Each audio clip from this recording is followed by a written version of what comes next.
surah kita malam ini, kita mulakan surah ini dengan bacaan mula kitab Al-Fatihah.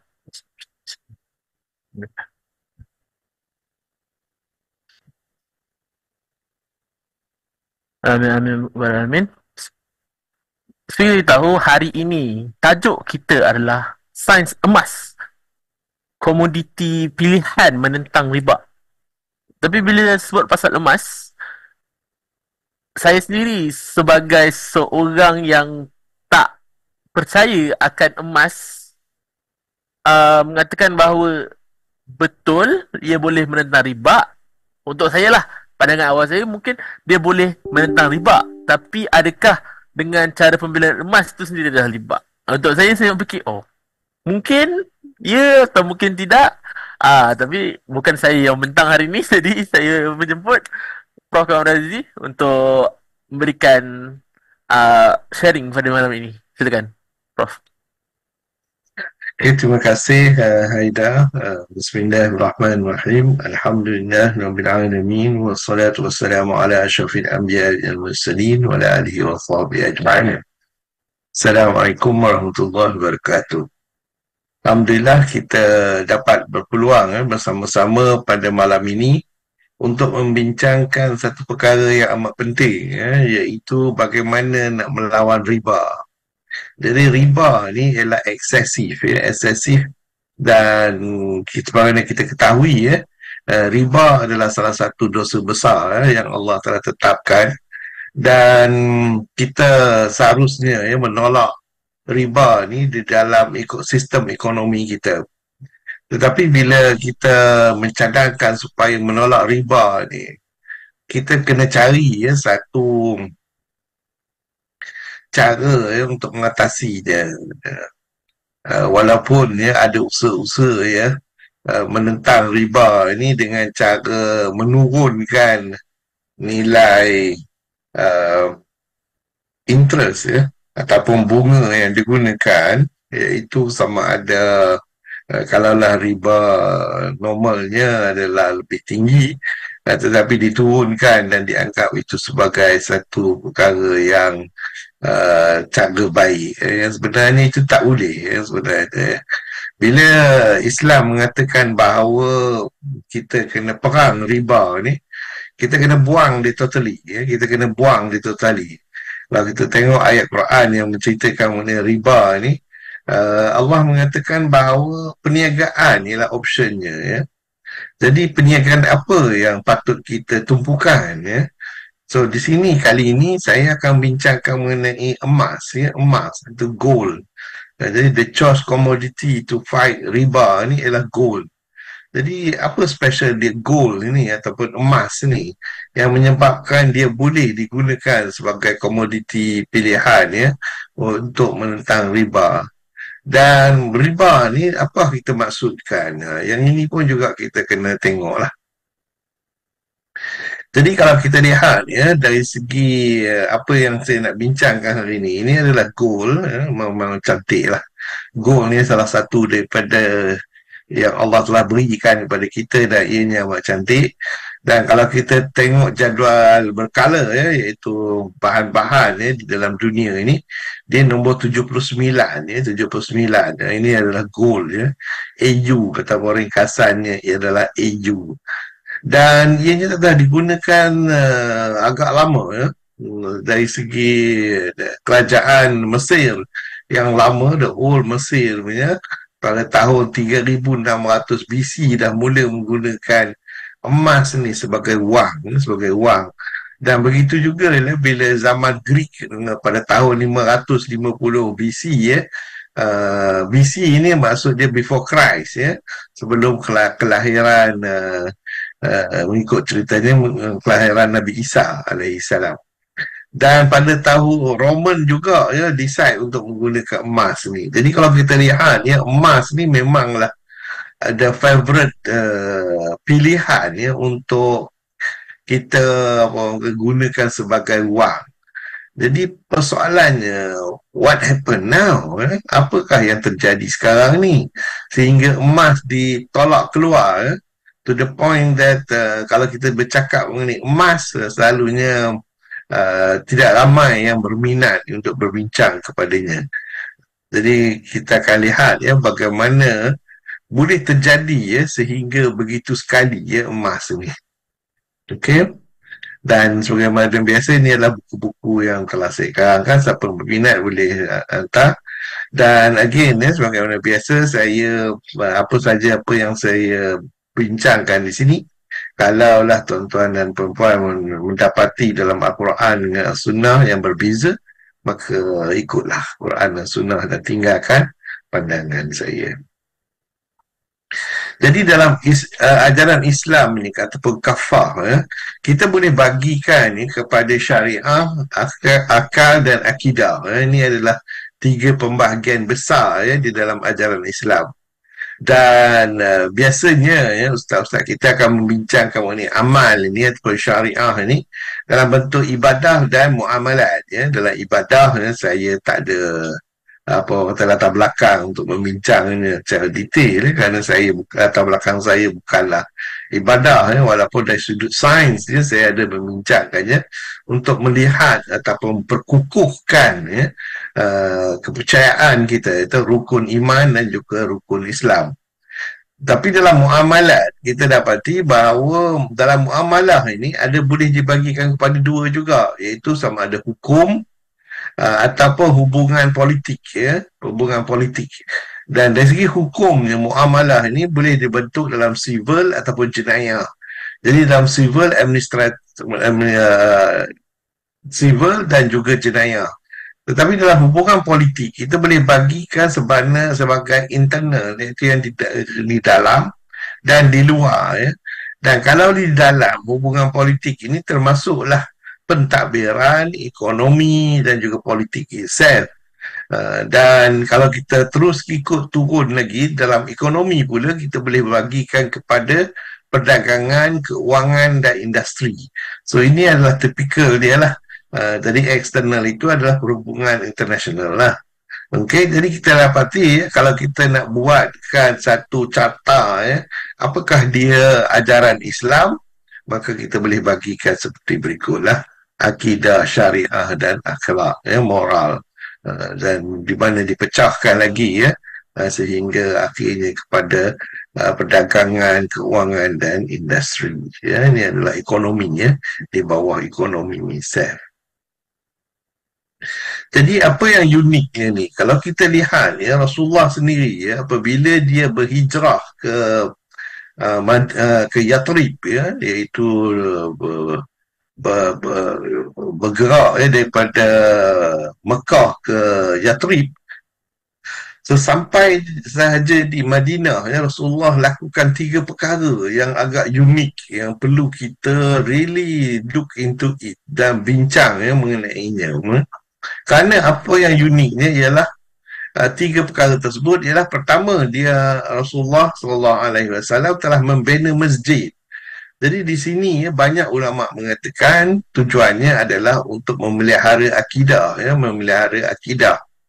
Perkara kedua yang Rasulullah lakukan juga yang agak unik ialah membuat satu perjanjian di antara orang kafir dengan orang Islam Jadi di sini kita dapati bahawa Rasulullah itu sendiri hidup di dalam kalangan manusia yang bercampur-campur antara Islam dan juga bukan Islam, ataupun kita boleh istilahkan sebagai majmuk.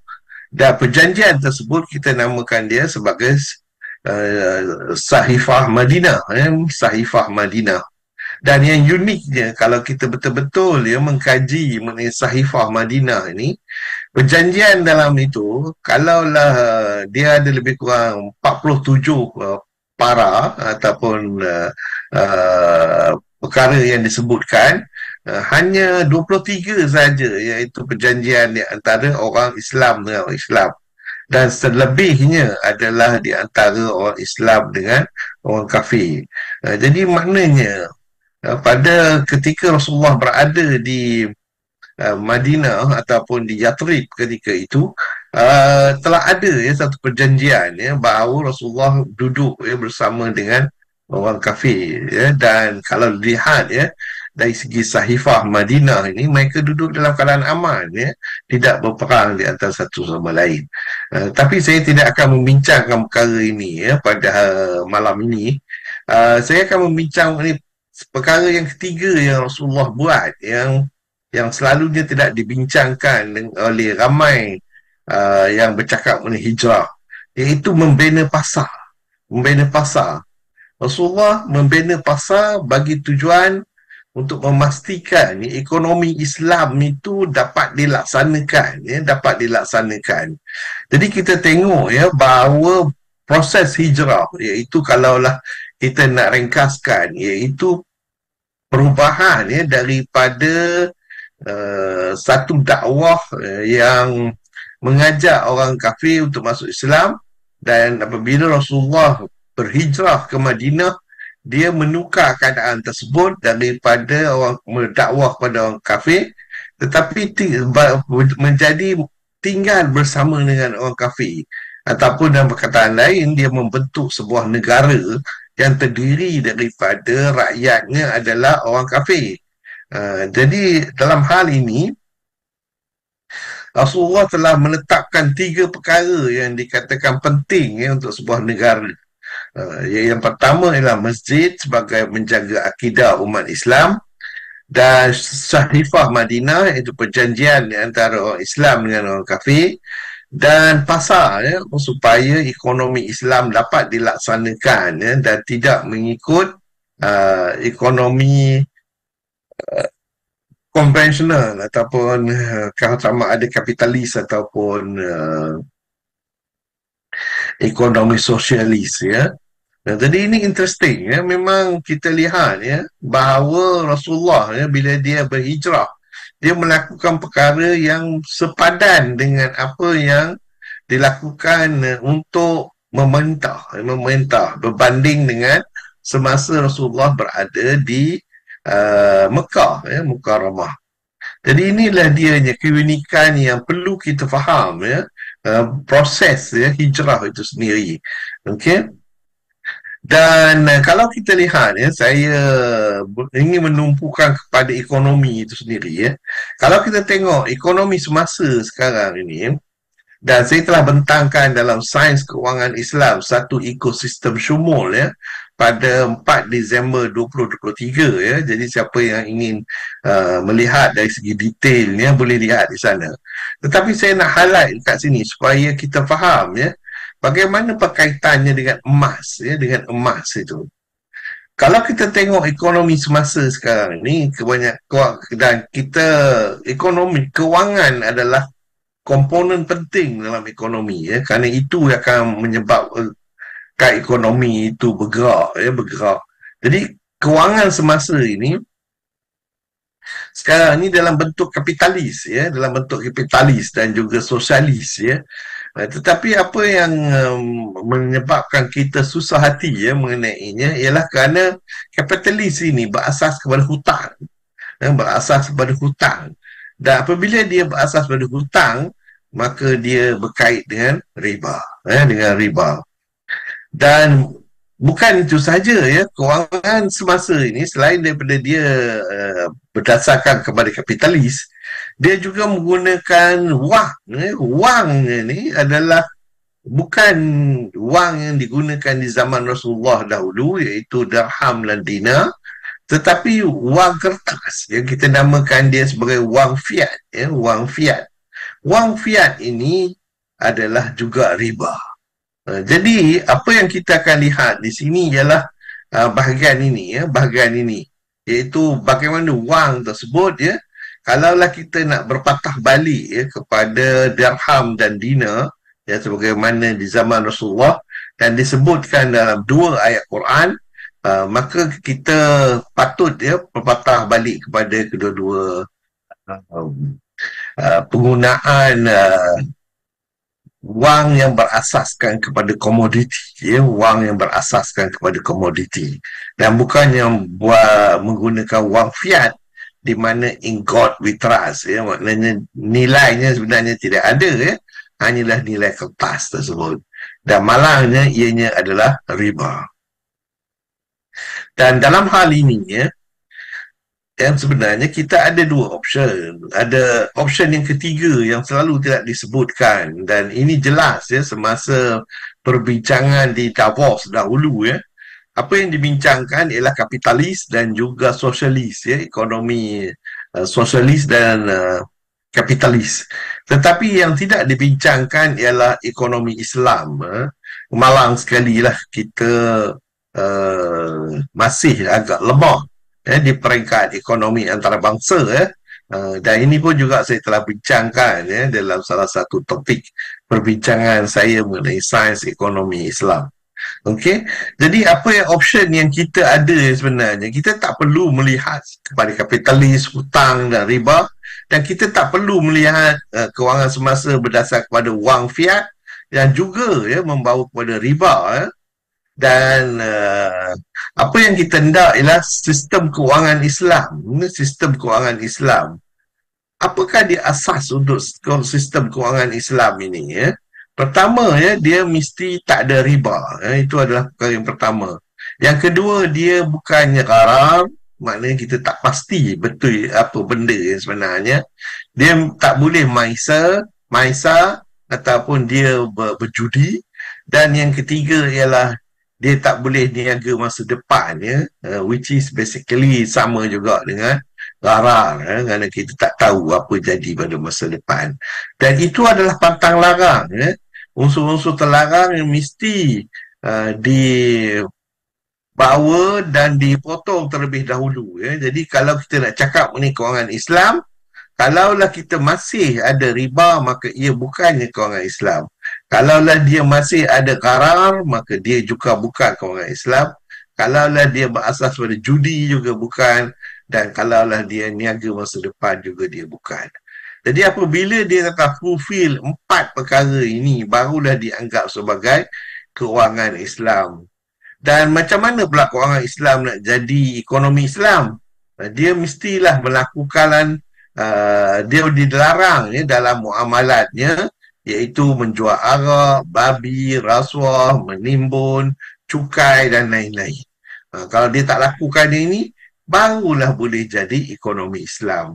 Dan kalau tidak, maka dia masih lagi sama ada ekonomi kapitalis ataupun sosialis. Yang ini kita kena faham daripada awal. Kalau tidak, kita hanyut di dalam apa yang dilarang oleh Allah dalam surah Al-Baqarah tersebut. Iaitu melarang kita melakukan riba. Dan hendaklah kita melakukan bisnes. Bisnes.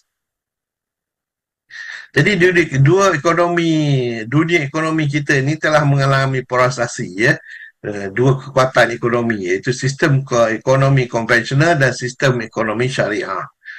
Jadi sistem ekonomi konvensional ni satu yang banyak digunakan Boleh katakan semua menggunakan, untuk Indonesia, Malaysia juga menggunakan sistem konvensional ini. Dan sistem ekonomi terdiri juga terbagi kepada dua, iaitu sistem ekonomi kapitalis dan sosialis yang saya telah bincangkan. Mereka dan sekutu barat menggunakan sistem ekonomi kapitalis, manakala sistem ekonomi sosialis diwakili oleh Soviet Union, Eropah Timur, China, Indo-China seperti Kemboja dan lain-lain lagi. Jadi ini dua ideologi yang berbeza dan berlakunya persaingan di antara keduanya, sehingga dalam Davos pada tahun ini telah dinyatakan sama ada dua ekonomi ini boleh tidak mempercayai di antara satu sama lain. Jadi pasca perang kedua, maka negara mengalami krisis dan kita dapati bahawa kedua-dua ekonomi ini tak sesuai digunakan. Jadi penyebab utamanya memakan modal pembangunan negara barat yang tidak sesuai dengan kondisi ekonomi, sosial dan politik negara kita. Jadi inilah dia problem dunia telah menjadi problem kita juga kerana kita tidak berpatah balik kepada sistem ekonomi Islam. Jadi sosok ekonomi Islam ni walaupun telah diperkenalkan, tetapi ianya masih agak rendah dari segi implementasinya dan juga pelaksanaannya. Okey. Jadi ekonomi syariah adalah ilmu pengetahuan sosial yang mempelajari masalah ekonomi rakyat yang diilhamkan oleh nilai-nilai Islam, ya. Dia mesti mengikut Islam. Jadi mengikut Monzekaf, ya, seorang penulis The Islamic Economy, uh, ilmu-ilmu syariah dan ilmu-ilmu pendukungnya juga terhadap ilmu-ilmu yang berfungsi sebagai tool of analysis seperti matematika, statistik, logika dan usul fiqh. Semua ni kena dimasukkan, ya, mengikut Monzekaf, ya, seorang pakar, ya, dalam Islamic Economy. M.A. Manan juga mengatakan, ya, perlu diilhamkan oleh nilai-nilai Islam, ya. Dan begitu juga Muhammad Abdullah Al-Rabi, ya, ekonomi syariah, ya, pembangunan ekonomi itu kenalah berdasarkan kepada Al-Quran dan Sunnah. Jadi sistem konvensional ni sebenarnya pertama kali diperkenalkan dalam buku The Wealth of Nations, ya, karangan Adam Smith pada tahun 1776. Jadi banyaklah pengaruhnya dan mengambil kebijaksanaan negaranya. Jadi ekonomi klasik adalah satu filosofi ekonomi dan politik, ya. Jadi dua-duanya sekali. Jadi teorinya bersifat membebas setiap individu sesuai dengan kemampuannya dan untuk memperolehi laba sebesar-besarnya. Itu dia tujuan ekonomi konvensional ini, untuk jadi sekaya-kayanya. Tapi malangnya, kaum yang kaya akan menjadi kaya dan kaum yang miskin akan menjadi semakin miskin. So it is an inherent ataupun sesuatu sifat yang memang ada, ya, dalam ekonomi konvensional ini. Iaitu dia akan menyebabkan orang kaya menjadi semakin kaya dan orang miskin akan menjadi semakin miskin. Jadi kalau kita ingin menganggapkan ini satu perkara yang serius yang kita perlu perhatikan dan jaga dengan baik, maka kita kena tukar, ya, sistem ekonomi konvensional dengan sistem ekonomi Islam. Jadi tujuan ekonomi syariah ini, tujuan ini adalah selaras dengan syariat Islam itu sendiri, iaitu maqasid syariah, ya. Kerana apa yang kita hendak ialah falah, ya, iaitu kejayaan, kebahagiaan di dunia dan akhirat, iaitu falah itu kita hendak. Jadi satu kehidupan yang baik dan terhormat, hayah atau yibah, dan kita hendak seperti itu. Jadi tujuan falah yang ingin dicapai oleh ekonomi syariah meliputi both cases, iaitu sama ada mikro ataupun mikro. Jadi perlu dua-duanya. Jadi seorang fuqaha asal Mesir bernama Muhammad Abu Zahrah mengatakan ada 3 sasaran hukum Islam yang menunjukkan bahawa Islam diturunkan sebagai rahmat bagi seluruh umat manusia. Nombor 1, penyucian jiwa agar setiap Muslim bisa menjadi sumber kebaikan bagi masyarakat dan lingkungannya. Tegaknya keadilan dalam masyarakat, keadilan dimasukkan mengikut aspek kehidupan di bidang hukum dan muamalah, dan tercapainya masalah merupakan puncak, ya, tercapainya masalah. Masalah yang menjadi punca sasaran di atas mencakupi 5 jaminan dasar, iaitu keselamatan keyakinan agama ad-din, keselamatan jiwa an-nafs, keselamatan akal al-aql, keselamatan keluarga dan keturunan al-nas, dan keselamatan harta benda al-mal, ya, iaitu maqasid syariah itu sendiri. Okey, jadi kita prinsip ekonomi syariah ni dia mestilah berprinsip pada tauhid. Artinya segala yang ada dalam semesta ini dibentuk dan dicipta dengan sengaja oleh Allah Subhanahu Wa Taala. Keluar daripada prinsip khalifah, yang masuk dalam prinsip ini adalah persaudaraan universal dan pemahaman pada sumber daya adalah amanah, gaya hidup sederhana dan kebebasan manusia. Dan yang ketiga ialah prinsip keadilan. Keadilan merupakan salah satu misi utama ajaran Islam, ya. Iaitu keadilan, di antara pokok manusia, sumber pendapatan yang halal, distribusi pendapatan dan kejayaan yang merata. Dan karakteristik ekonomi syariah ini, harta adalah milik Allah Subhanahu Wa Taala. Manusia merupakan khalifah ataupun yang menjaga harta tersebut. Ekonomi berkait dengan akidah, syariat dan moral. Keseimbangan di antara kerohanian dan kebenaran mesti ada. Keseimbangan antara kepentingan individu dan kepentingan umum. Kebebasan individu dijamin dalam Islam. Negara diberi kewangan untuk ikut campur dalam perekonomian. adanya bimbingan konsumi, adanya petunjuk investasi, adanya zakat, pelanggaran terhadap riba, kekuatan menggerak utama ekonomi syariah adalah kerjasama. Mesti work together. Jadi apa dia manfaat ekonomi syariah? Dia akan mewujudkan integriti seorang Muslim, ya, dan menerap dan mengamalkan ekonomi syariah melalui lembaga kewangan Islam, baik merupakan bank, insurans dan lain-lain. Praktikkan itu berdasarkan syariat Islam yang menggunakan nilai ibadah kerana telah mengamalkan syariat Allah. Mengamalkan ekonomi syariah melalui lembaga kewangan syariah berarti mendukung kemajuan lembaga ekonomi umat Muslim Islam. Mengamalkan ekonomi syariah dengan membuka tabungan, deposition ataupun nasabah insurans syariah. Jadi dengan itu ekonomi akan diperdayakan. Dan mengamalkan ekonomi syariah berikut dengan mendukung gerakan amal makruf dan nahi munkar. Itu dia manfaatnya. Apa dia kelebihan dan kekurangan syariah? Kelebihannya menjunjung kebebasan individu, mengakui hak individu terhadap harta, ketidaksamaan ekonomi dalam batas dan terhad, jaminan sosial, distribusi kekayaan. Tapi malangnya kita dapati sekarang ni, ekonomi syariah berkurang dalam lambatnya perkembangan literatur ekonomi Islam. Tak banyak literatur yang keluar. Praktikal ekonomi konvensional lebih dahulu dikenalkan. Tiada representasi adil negara yang menggunakan. Buat masa ni tak ada negara yang menggunakan sistem ekonomi Islam. Pengetahuan dan sejarah pemikiran ekonomi Islam agak berkurangan, ya, tak ramai yang tahu. Pendidikan masyarakat yang lebih kepada materialisme, daripada lain-lain. Jadi ini ada kelebihan dan kekurangan ekonomi syariah. Jadi kalau kita lihat, ya, dia bermula daripada income, kemudian simpanan, perbelanjaan, pelindungan, pelaburan, penyucian dan pembahagian. Jadi itu dari produk-produk dan tujuan produk-produk tersebut. Okey. Jadi kalau kita tengok, ya, emas di sini, ya, emas, gold, ini dia gold, dan ini dia memang cantik lah, emas ni memang cantik, ya. Dan AU, ya, dan atomic number dia 79.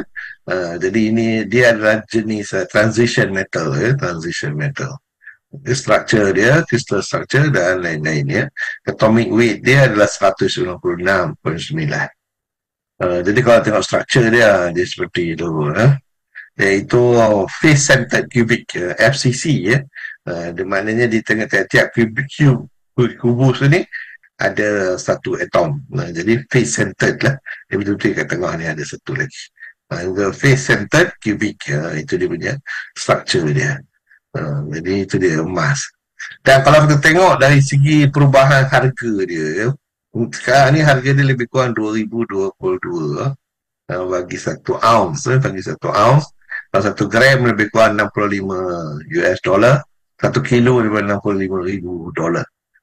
Jadi ini dia, ya. Dan kita dapati dia berubah daripada tahun 1965 hingga tahun 2020 ni dia sudah meningkat sehingga tahap ini. Ini adalah gold spot, ya, harga emas lebih kurang 2,022, ya, US dollar bagi setiap ounce, ya. Dan mereka adalah pemegang simpanan emas terbesar di dunia dan marginnya amat besar. Malah dia hampir sama dengan rizab gabungan 3 negara pemegang emas yang terbesar, iaitu Jerman, Itali dan Perancis. Jadi kalau nak combine ketiga-tiga Jerman, Itali dan Perancis ni, jumlah dia di Amerika lagi besar lagi. Jadi yang lebihnya itu adalah Russia, ya, 5 teratas, ya.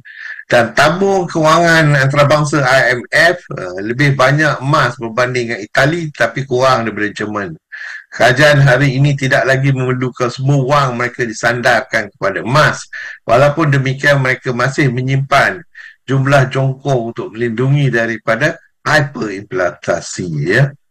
Amerika Syarikat memegang simpanan emas di dunia dengan margin yang besar, iaitu lebih kurang 8,100 tan, ya, emasnya.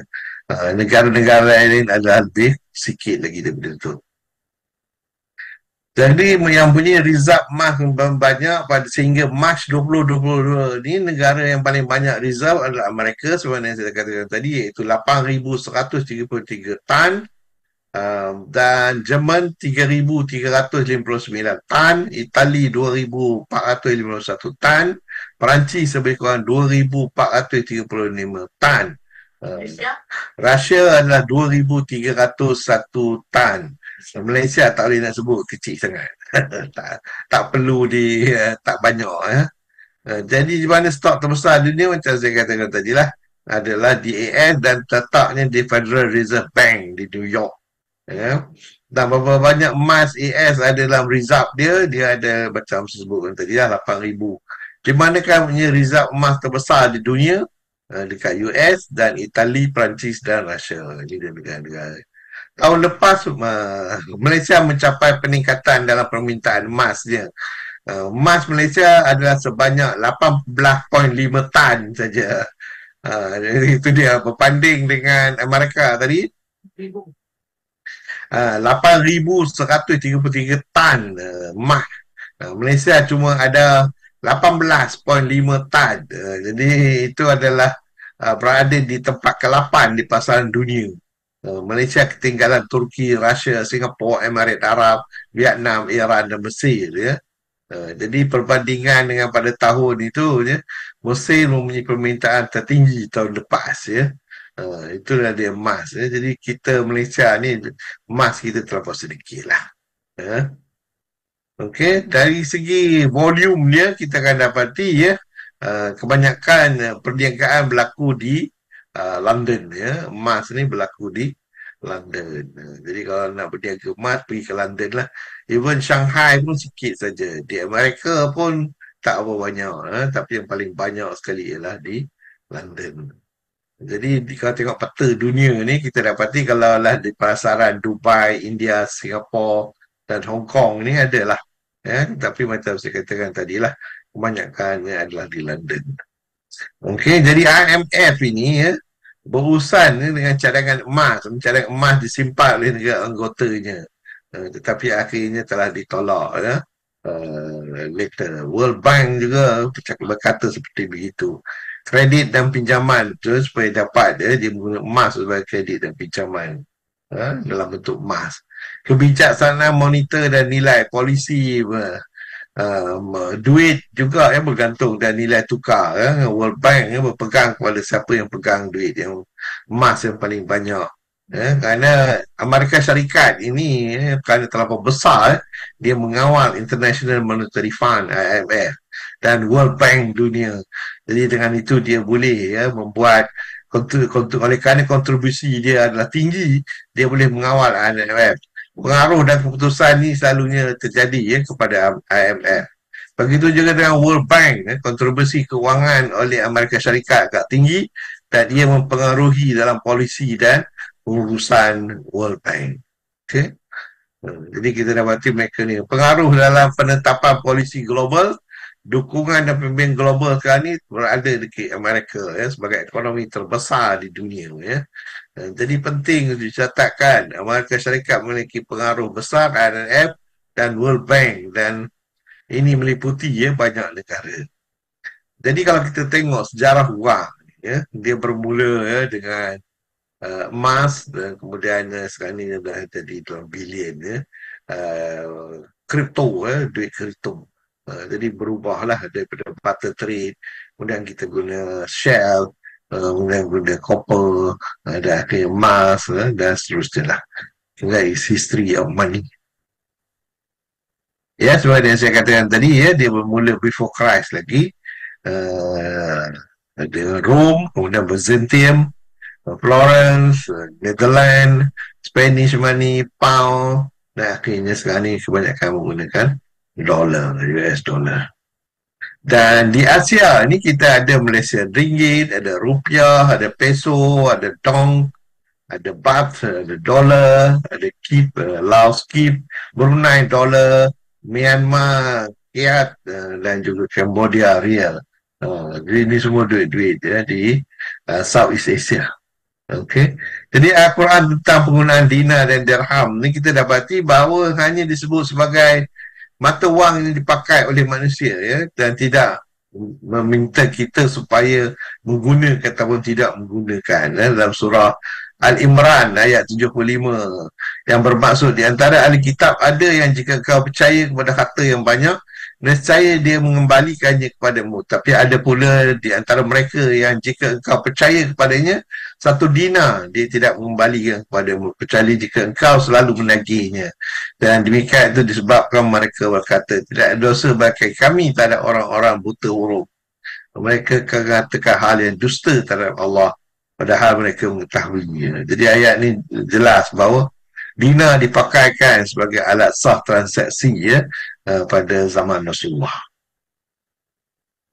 Dalam surah Al-Yusuf juga disebut mereka menjual Yusuf dengan harga yang murah, iaitu beberapa dirham saja, dan mereka merasa tidak ternarik hati pada Yusuf. Masih sama bahawa dirham tu digunakan sebagai alat transaksi mata wang tersebut juga memiliki nilai sebagai mata wang kertas zaman sekarang. Dalam surah Al-Taubah ayat 34, orang beriman sungguhnya sebagian daripada orang-orang alim Yahudi dan rahib-rahib Nasrani benar-benar makan harta orang dengan jalan batil, dan mereka menghalang manusia dari jalan Allah. Dan orang-orang yang menyimpan emas dan perak dan tidak menafkahkan pada jalan Allah, maknanya tak beri zakat, maka diberitahukan kepada mereka bahawa mereka akan mendapat seksa yang pedih. Okey, dan dia ayat ni tidak menggunakan kata dinar dirham tetapi dengan emas, zahab dan juga perak, fizzah. Jadi berpendapat bahawa adalah mata wang, tetapi ada sebahagian berpendapat bahawa ia adalah perhiasan, barang pecah belah atau benda-benda selain daripada mata wang. Jadi ketiga-tiga kini kita dia adalah bentuk kalimat saja, ataupun kalimat adalah berita dan bukannya satu perintah untuk menggunakan dinar atau dirham. Jadi kalau macam tu kita diberi option sama ada nak menggunakan atau tidak menggunakan emas ni. Jadi apakah dinar? Dinar dari segi takrifannya adalah kalaulah kita menggunakan emas grade 916 iaitu 22 karat ataupun 999 24 karat. Jadi bergantung kepada yang mana kita gunakan. Kalau emas grade 916 dia mesti mengandungi 91.6% emas. Kalau guna 99% dia mesti 99.9 logam emas. Itu dari segi emas. Untuk dirham merupakan shilling berbentuk bulat, logam perak dan berwarna silver. Tadi ada dinar adalah dalam logam emas dan berwarna kuning. Jadi kita dapati bahawa sekarang ni telah diganti dengan wang fiat. Telah digantikan dengan wang fiat. Jadi macam mana kita nak dapatkan emas? Macam mana kita ekstrakkan dia? Macam mana kita buat dia berguna? Dan apa ada isu-isu penting mengenai emas ni? Jadi emas ni kalau daripada dulu lagi dia menggunakan soil sampling untuk mencari emas. Jadi load deposit di mana ada emas, dia bukan load. Kita dia drill load tersebut atau kita meletupkan, maka dari situ baru kita dapatkan emas. Ni cara dia, itu panning. Jadi accumulation of gold at the bottom of the seabed or in the sand. Jadi kita scoop dan kita dapat emas. Dan the mining method sendiri ini panjang dia, daripada ore crushing, grinding, rotation, dia lebih kita buang, acidification, pressure oxidize, dan maka kita akan dapat emas pada step-step dia ni. Okay, the mining method. Jadi bagaimana kita extract dia? Ore dia, gravity circuit, concentrate, free gold, sulfide gold, leaching, gold in solution dan seterusnya lah. Berapa kita dapat. Jadi gold extraction ni adalah step yang agak laborious lah kalau kita nak tengok.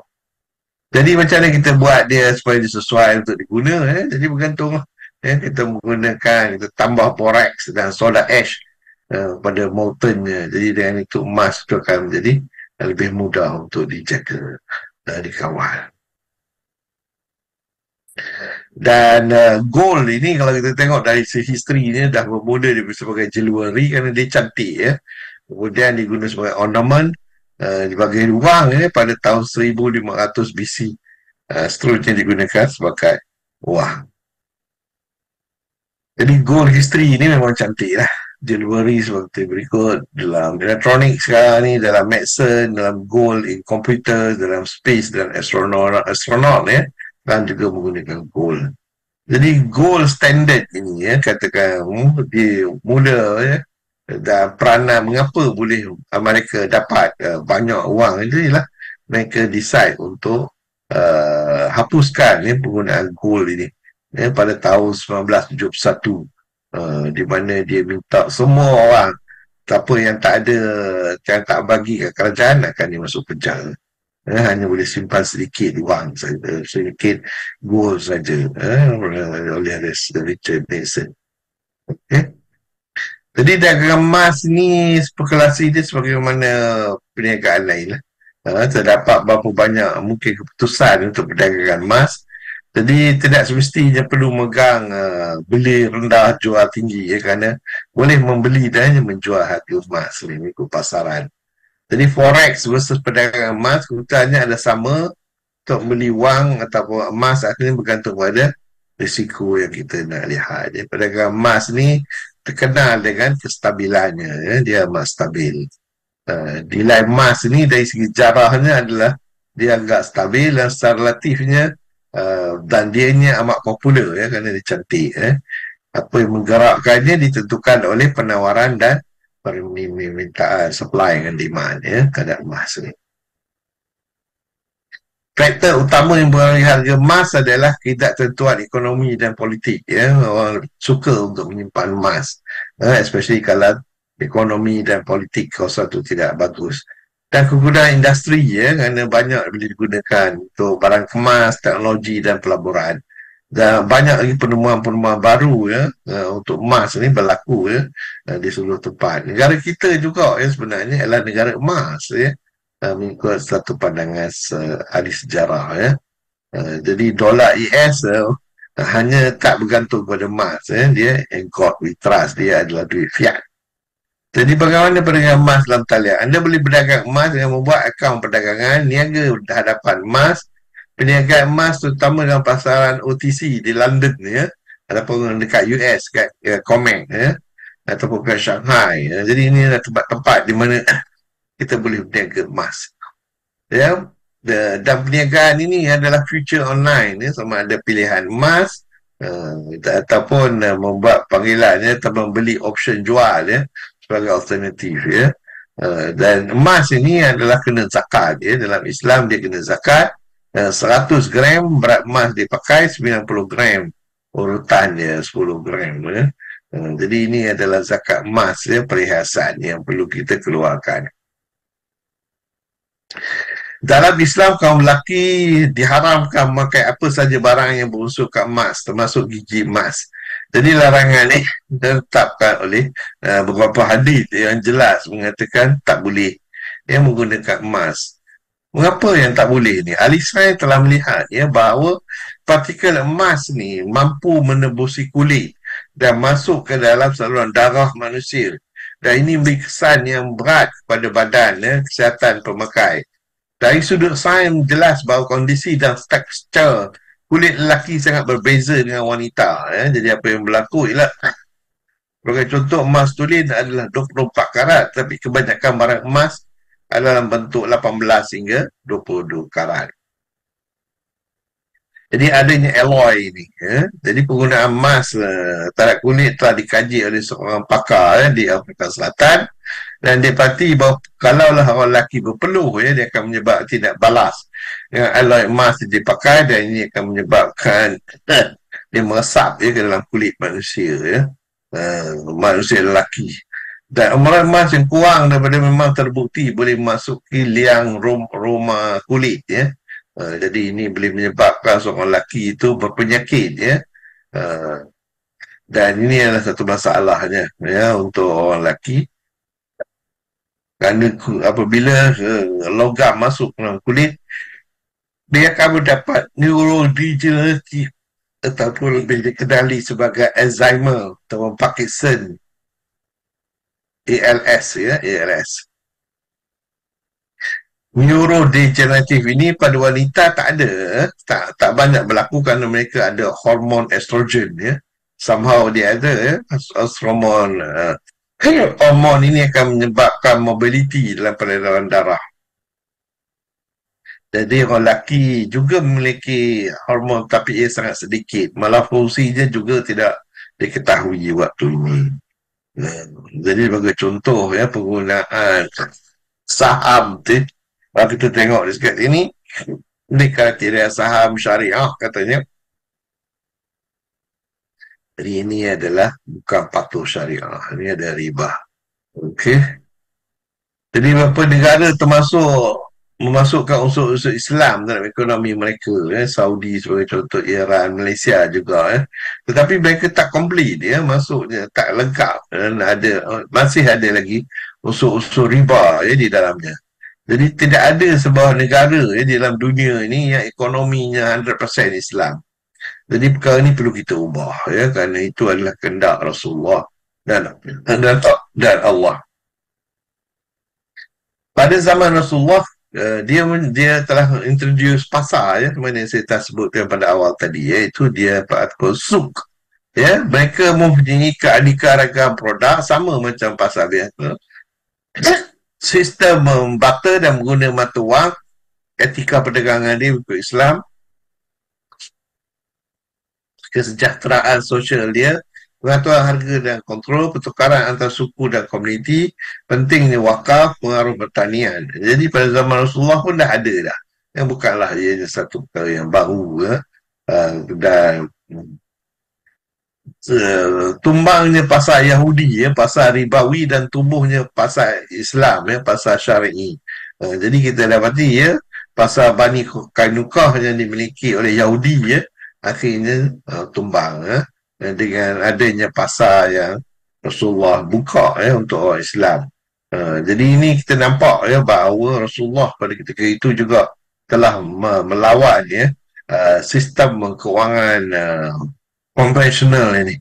Jadi telah tiba masanya untuk kita melawan konvensional ini. Jadi kita dapati terminologinya penggunaan perkataan bazar dan pasal Islam yang terbuka hukum riba dan sistem ini melahirkan sistem sosial terbuka. Jadi yang masalah kita sekarang ialah sistem pendidikan ni tak menggalakkan pasaran. Orang minta kerja dapat gaji sudah. Jadi kalaulah di zaman Rasulullah, untuk itu mesti ada perdagangan jujur dan amanah. Baru boleh masuk dalam pasar. Jadi kalau kita tengok perbezaan pasar Islam dengan pasar konvensional, pasar Islam diwajib memahami hukum riba dan fiqh dagangan, tidak serupa dengan masjid. Pasar adalah sedekah kepada kaum Islam. Tidak ada penarikan pajak, tidak ada kesan klaim dan tepatnya. Adanya mutasib yang menjaga kawasan pasar, barang yang dijual, mata wang dirham. Fiqh Islam dan mazhab menegaskan bahawa kadar haruslah dinar dengan perak yang murni. Pasar konvensional, pedagang tidak diwajibkan untuk memahami hukum riba dan fiqh. Pasar serupa dengan masjid. Siapa datang lebih dulu maka bisa mengambil posisi tempat yang ini. Ada pemilikan peribadi, ada penarikan sewa, ada penarikan pajak, ada pesan, tidak ada mutasib. Barang yang dijual adalah yang halal dan yang tidak halal dan menggunakan fiat money. Jadi itu pasar konvensional. Yang kita dapati sekarang ni semuanya adalah pasar konvensional. Islam menjamin pasar bebas, makna semua orang boleh berniaga di situ. Sehingga distorsi pasar itu menyebabkan tidak berada pada kondisi yang adil menjadi perbahasan paling vital dalam ekonomi. Jadi pasar monopolistik dalam pandangan Islam, dalam perspektif Islam, seperti pasar persaingan monopolistik. Jadi dengan itu pasar Islam adalah agak unik. Memiliki lembaga yang khusus yang menjaga pasar tersebut. Jadi itulah yang saya nak kenalkan, iaitu wang itu kita nak tukarkan kepada dirham dinar, iaitu dalam bentuk emas, supaya kita tidak menghadapi masalah riba ini. Wabillahi taufiq wal hidayah. Assalamualaikum warahmatullahi wabarakatuh. Waalaikumsalam warahmatullahi wabarakatuh. Baik, saya buka pertanyaan daripada hadirin-hadirat. Silakan berkaitan dengan pada tajuk pada malam ini, emas. Kalau saya mulakan dengan soalan saya, Prof, saya dengar dan saya rasa kan, uh, benda-benda tu saya rasa betul adalah di mana kita punya emas, bukan emas lah, kita punya emas yang kita beli online, maksudnya macam emas apa, virtual gold tu haram sebagai tak rasa, tak pegang apa dia punya solid form dia. Jadi apakah pandangan Prof berkaitan dengan status haram atau tidak, ataupun just sama je? Macam mana Prof? Okey, itu satu soalan yang baik sebenarnya.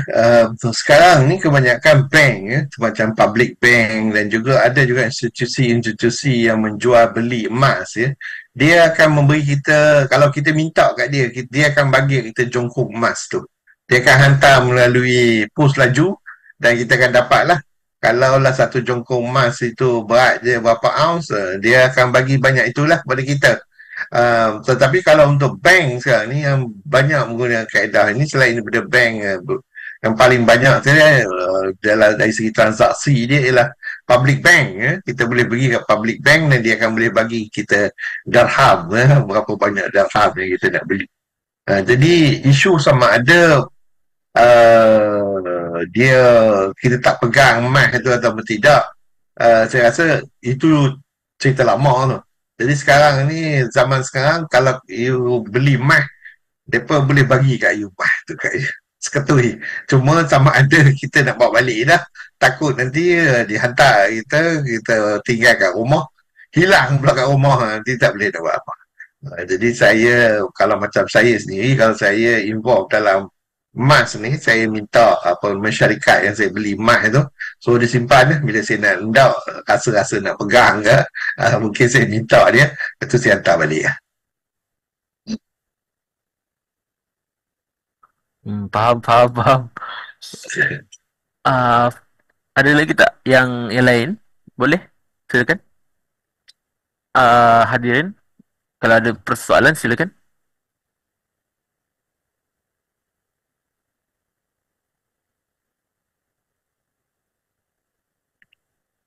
Mungkin Dr. Faridah boleh cerita sikit mengenai macam mana nak berniaga emas ni. Juga saya nak tahu juga. Masya Allah. Alhamdulillah. Pengalaman saya boleh share sikit lah. Yang mana saya involvement saya dengan emas ialah sejak tahun 1994.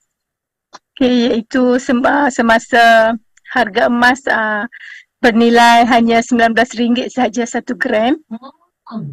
Dan hari ini ialah dalam RM320. Lebih kurang lah, on and off lah. Okay. Jadi kenaikannya ialah dalam lebih daripada 600% dalam masa 31 tahun. Jadi kalau kita tengok, emas ini ialah memang sangat bermanfaat lah kalau kita ada simpanan. Ataupun kalau kita fikir, kalau kita tengok ya, hari ini nilai mata wang kita memang menurun. Kalau RM100 dahulu boleh kita beli mungkin penuh satu troli, tapi hari ini mungkin 2-3 benda sudah RM100.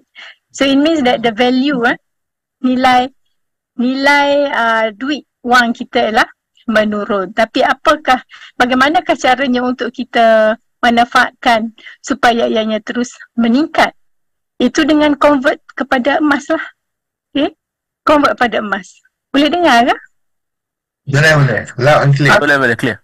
Okay, so cara conversion dengan emas itu pelbagai lah dalam hari ini dalam negara kita pun pelbagai tempat yang boleh kita pilih platform kita yang mana kita selesa, yang mana sesuai. Jadi bolehlah kita cuba simpan ataupun kita beli emas, dan convert kepada nilai mata wang berbentuk emas. Macam tadi Prof kata dah bentuk dinar. Dinar ialah kalau sesetengah kita belum tahu berapa gram nilai dinar, itu ialah 4.25 gram satu dinar. Okay, 4.25 gram. Okay, dan platform di Malaysia banyak, so pilihlah ikut kita selesa. Dan yang mana kita tahu hukum halal haramnya, kita ada board of syariah dan sebagainya, kan. So pilihannya banyak di bank dan juga institusi-institusi pilihan masing-masing. Dan kalau kalau yang saya involve ialah jual beli emas perhiasan dan juga terkini ialah quantum metal, dan alhamdulillah quantum metal seperti mana yang saya dah involve dalam hampir 3 tahun lah. Okay. Dan ia sangat membantu, dan hashtag saya lah infak skala lebih besar dan lebih kaya berjemaah. InsyaAllah. Untuk tahu lebih lanjut boleh PM Tepi lah. Assalamualaikum warahmatullahi wabarakatuh. Waalaikumsalam. Terima kasih Dr. Faridah. Saya pun baru cuba-cuba nak menjinak dengan perniagaan emas ni. Memang kita tengok dari segi sejarah dia.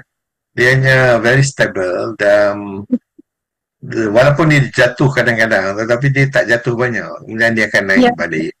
Nah, dia trend dia memang turun naik.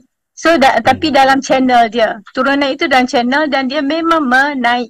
Okay, dia menaik. Jadi memang kita akan beli emas pada harga rendah dan kita jual pada harga tinggi. Okay, so itulah. Yang belum lagi cuba boleh beli. Bolehlah. Maknanya kenapa saya selesa dengan quantum metal, saya boleh membantu. Yang B40 boleh beli dengan RM10 saja boleh bermula. Okay, dan registration lah percuma. Ikut kita sehari sekali. Kan nak beli RM10, RM20 kan ikut. Tak ada tekanan. It is very stress free. Okay, alhamdulillah. Dan yang B40 pun alhamdulillah yang saya bantu beberapa tu dah syukurlah dapat menikmatinya kepada M40. Dan M40 pun dah ramai yang jadi T20, alhamdulillah. Okay, dan yang penting ialah seperti mana yang ditanya oleh Tuan Moderator tadi, katakan tentang halal dan haram ya. Sebenarnya memang patutnya lah kalau kita membeli, of course lah kita tidak ada yang fizikal. Okay, itulah baru halal, right? So ada yang menyatakan secara digital ni tidak halal. Actually yang digital kita pilih lah, yang memang ada dan boleh kita perolehi secara fizikal. Dan kita ada ATM kita di Penang, nombor 4 Jalan Residensi, Pulau Pinang. Okay, insyaAllah. Dan kita pun boleh keluarkan macam pilihan kita lah, seperti mana Prof kata tadi, iaitu kita yang request dan kita boleh keluarkan. Dan saya pun ada contoh-contoh yang saya ambil lah, yang 1 gram, 0,01 gram dan juga 10 gram, yang mana ramai sesiapa yang tak mengetahuinya, saya boleh tunjuk contohnya. Okay? Walaupun mungkin kita ada more than that, tapi kita tak keluarlah semua. Kan? Seperti mana Prof kata tadi, takut pergi mana-mana kita akan tertinggal ke dan sebagainya. Kita pun tak berani kan. Okay, insyaAllah. Dan of course lah zakat perlu kita keluarkan, iaitu apabila melebihi 85 gram. So kita keluarkan ikut hal dan nisab, insyaAllah. Assalamualaikum. Waalaikumsalam warahmatullahi wabarakatuh. Oh, lebih 29 gram. So, 85 gram ikut negeri. Ikut 85 negeri, gram. So maksudnya saya kena ada lebih kurang 1 dinar sama dengan 4.25. 4.25. So saya kena ada sekurangnya 30 dinar lah untuk keluarkan duit ya. Ya, lebih kurang. Kita calculate lah dengan tepat kan, insyaAllah. Ya, faham. Kena buat. Kena buat. Orang muda. Especially orang muda, ya betul. Kita ada 3 produk kalau nak benarkan saya cakap di sini. Sila. Kita selamatkan belanja hangus. Boleh ke? Prof, boleh ke? Okey. Sila. Pertama ialah yang RM10 tadi ialah saving biasa. Yang kedua ialah kita selamatkan belanja hangus. Iaitu kita sebelum membeli apa-apa ataupun bayar kereta ke bayar rumah ke, kita pergi beli emas dahulu. Itu produk kedua. Dan produk ketiga ialah kita letak dalam 1,000 dan syarikat akan biayai 9,000 lagi. Jadi investment macam kita beli dalam investment dalam 10,000 lah. Jadi 1% emas naik, kita akan perolehi 10%. Dan bagaimana pula kalau 1% emas turun? Kita akan rugi 10%. Tapi dengan syarikat yang saya ikuti sekarang ini dan hampir dah 3 tahun ini, memang kita tunggu saja. Dia tak ada margin call, dia tak ada forced selling. Okay, dia tak ada. Jadi kita tunggu saja. Apa yang perlu ialah sabar dan istiqomah. Kan, insya-Allah itu saja. Ya, baik, insya-Allah. Prof, dah ada ni ke? Dah ada simpanan emas ke, Prof? Bolehlah buat. Mencuba kan. Cuba. Allah. Alhamdulillah. Bimbingan berterusan lah macam malam ini pun kan. Malam ini pun ada bimbingan online. Tapi saya pilih untuk sama-sama di sini. Sebab yang satu lagi ada recording. So kita boleh ulang tengok. So insyaAllah 3-4 kali classes lah online setiap minggu. Dan juga boleh PM saya anytime ada kurang faham dan sebagainya. InsyaAllah saya boleh bantu. Assalamualaikum. Waalaikumsalam warahmatullahi wabarakatuh.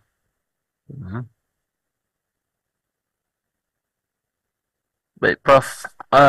Yang ada tak hadirin-hadirin yang lain ingin berkongsi berkaitan dengan emas ni? Sebab saya nampak yang mengetahui tentang emas ni adalah kebanyakan adalah orang yang dah masuk dalam bidang emas ni. Apatah lagi kalau yang masuk kepada bidang emas, aka beli emas 916 daripada 999.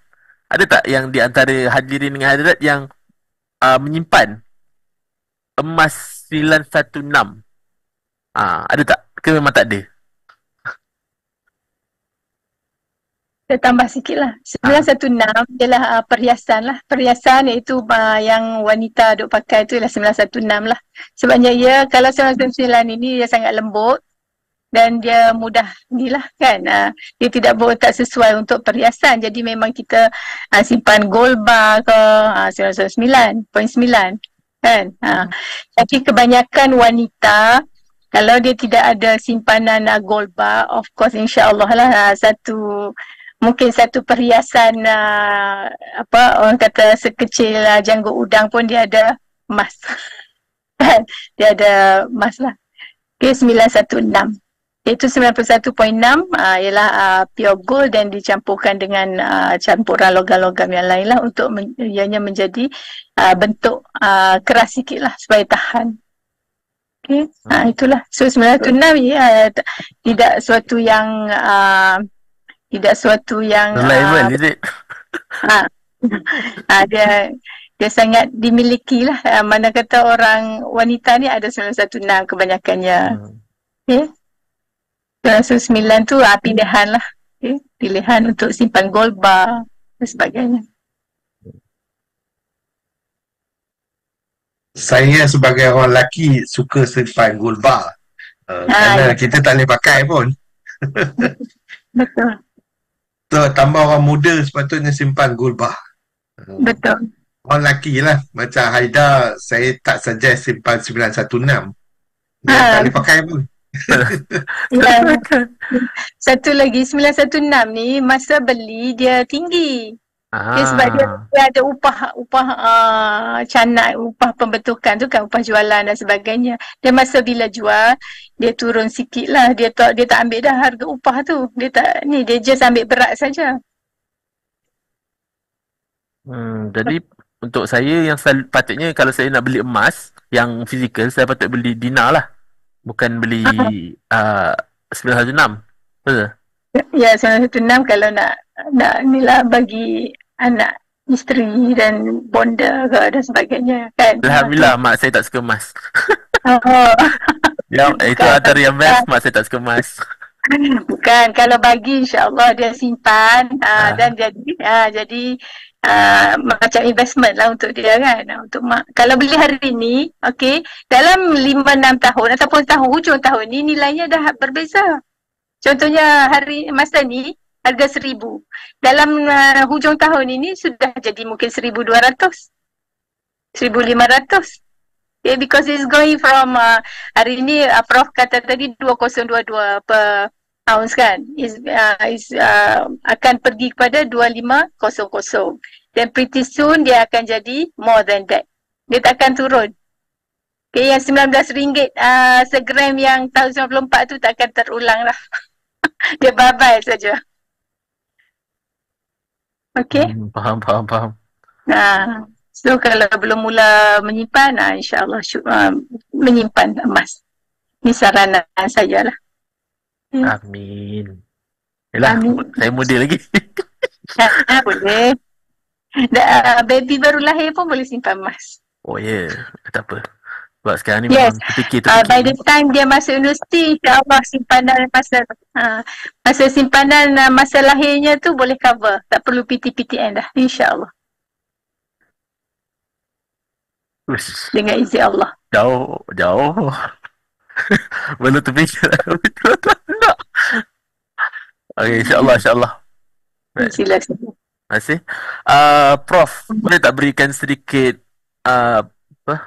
kesimpulan bagi tajuk kita pada malam ini? Sebab fikir apa yang untuk saya sendiri, emas, saya dengar dari tadi adalah emas ni satu investment yang lebih baik daripada macam kita nak buat saham-saham yang lain. Sebab emas ni dikatakan lebih selamat. Dikatakan lebih selamat lah. Untuk saya dah selamat. Dan bila saya dengar daripada orang-orang kaya di luar sana, bukan orang kaya lah, orang influencer, bila ni ada cakap lebih baik simpan emas daripada simpan duit. Sebab kadang-kadang duit ni boleh diprint, boleh turun naik, tapi harga emas duit ni boleh ditipu. Dia cakap duit ni boleh ditipu, tapi emas tak boleh.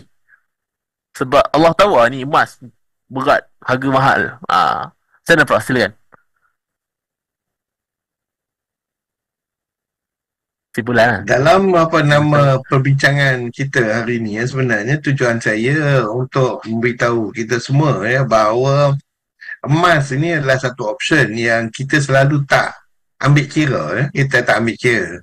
Dan selalunya kita anggap bahawa emas ni adalah satu benda yang tak berubah dengan banyak. Tetapi yang sebenarnya, apa yang kita lihat ialah, interestingnya, kalau kita baca hadis Rasulullah, dia bercerita mengenai pembelian kambing.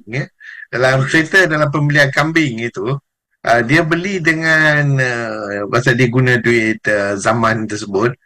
Jadi dia dapati bahawa dia boleh continue lagi beli. Mungkin mula-mula beli seekor, mula beli 2 ekor dari segi duit dia. Pasal duit dia adalah based on mass. Duitnya adalah based on mass dan bukannya based macam sekarang ni duit kita based on kertas. In God we trust. Pada Tuhan kita percaya. Tapi kertas tu harga dia tak ada apa-apa duit sangat. Berapa sen aja. So actually tujuan saya meletakkan this presentation ialah supaya kita berpatah balik kepada jangan guna duit emas, jangan guna duit fiat, tetapi menggunakan duit dalam bentuk emas ke itu lebih selamat lagi dari segi masa depan. Dan dia takkan fluctuate yang itu, yang fluctuation dia hala naik dan bukannya turun ke bawah. Dan dalam hal ini, especially orang muda, saya suggest invest dalam emas. Jadi bila you invest dalam emas, you tak payah fikir panjang. Kalau dalam saham, dia turun naik laju sangat. Kadang-kadang kita tak terikut. Tapi emas ni dia relax je lah. Tapi itulah macam saya orang tua, memang relax betul lah. Jadi tak payah fikir-fikir lama. Jadi itulah tujuan saya buat this presentation, supaya consider emas sebagai an option. Bukanlah maknanya saya sokong sangat, tapi saya dapati so far lah daripada apa yang saya lalui, saya tak sampai lagi 6 bulan working on emas ni, saya dapati dia amat stabil dan boleh kita reliable lah. Reliable. Saya wish kalau lah saya muda lagi, saya akan mungkin invest dalam emas. Masa saya muda dulu, emas ni negatif sangat. Dia terlampau negatif. Macam Aida cakap tadi lah. Bila orang cakap emas saja, alamak hilang tu. Tapi sekarang ni bila saya dah tua ni, saya dapati memang satu option yang kita tak usah tolak cepat-cepat sangat. Kita kena mungkin tak payah simpan banyak kerana untuk zakat emas dia 80 gram. 82 gram. Jadi kalau kita kumpul sikit-sikit pun 50 gram pun still tak kena zakat lagi. Jadi walaupun dah cukup haul dia 1 tahun, Tapi kalau kita simpan kurang daripada 82 gram, tak kena zakat lagi. Jadi maknanya banyak tu. 82 gram ni banyak sebenarnya. Jadi itulah saya suggest consider ini. Itu dia tujuan utama saya lah. Dan secara tak langsung kita akan melawan riba lah. Kerana riba ni kalaulah kita tak lawan dia, sebagaimana Rasulullah telah lawan dia, kita ni maknanya tak, Allah dah declare perang atas riba. Tapi kalau kita sama, tak buat apa-apa pun, paling minimum kita kata saya beli emas. Paling minimum nantilah kita nak jawab depan Allah. Wallahualam. Wallahu a'lam bishawab. Semoga apa telah disampaikan pada malam ini menjadi episod kita yang selalu diulang-ulang untuk mengetahui apa kebaikan emas, dan juga apatah lagi kalau kita dengar dan faham di mana emas ini menjadi masa depan sekarang. Investment yang terbaik untuk Muslim kerana ribanya tiada. Lepas tu apa, kukuhnya kukuh, duitnya in God we trust. Ni adalah God's money. Tak boleh nak kata oh ini tak boleh. Dan lah cantik semua. InsyaAllah moga apa telah kongsikan pada malam ini menjadi buah fikiran dan juga meningkatkan lagi anak-anak muda dalam membeli emas. Dalam membeli emas. Dan diharapkan agar kita dapat berjumpa lagi di masa dan hari yang sama di minggu hadapan. Tahu apa tajuknya, itu nantilah kita lihat. Allahuakbar sawab. Kita tangguh majlis kita dengan tasbih kafarah tulas.